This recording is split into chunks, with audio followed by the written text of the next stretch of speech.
Responsibility is a word that we hear often. However, we rarely hear the phrase emotional responsibility. The word responsibility became ingrained in us at an early age. We start preaching responsibility even to toddlers. Then kids become teenagers and we say words like, "You have to be more responsible." Well, what does it mean to be responsible? I don't think it takes a philosopher to come up with this answer. Responsibility means to be self-aware or mindful of your actions to mitigate unnecessary negative consequences. Isn't it true that we associate responsibility with an arrival to adulthood? When you become an adult, we assume you're responsible. And for most people, there is a general sense in which responsibility takes place.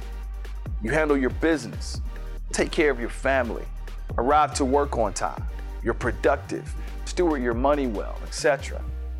But there's just one area that most adults still struggle with, and it's merging responsibility with emotions, hence emotional responsibility. Let's unpack this by first talking about emotions. Emotions are good. Without emotions, you wouldn't be human.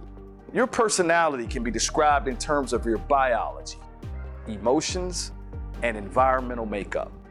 Your emotions help you interact with other people and the world in an intimate way, which is fundamentally good.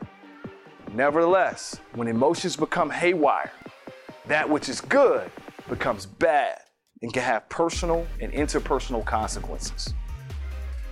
The psychological term neuroticism describes this emotional instability. Individuals who are neurotic tend to be more nervous, moody, tense, and volatile.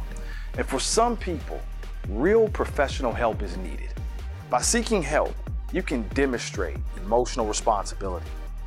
However, for others, you're just mean and mad at the world.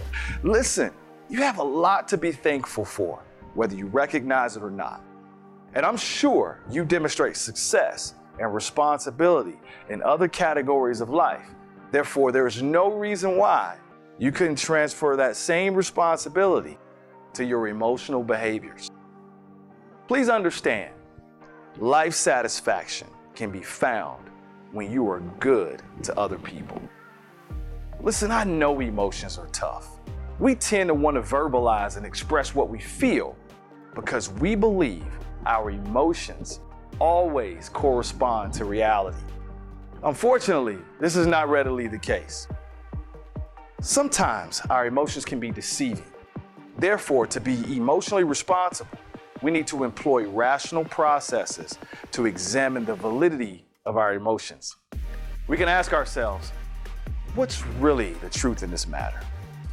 Perhaps the most responsible thing we can do is pause, call a timeout, take a break before responding. Truthfully, level-headedness is a product of emotional responsibility. People who are level-headed can be trusted to be thoughtful, consistent, and dependable, which span across the professional workplace and interpersonal relationships. Lastly, emotional intelligence describes your ability to consider your emotions and the emotions of other people. You can practice emotional responsibility by strengthening your emotional intelligence.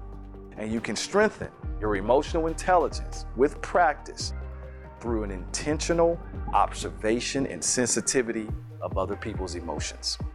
In this way, you can break barriers in your own life and in the lives of others.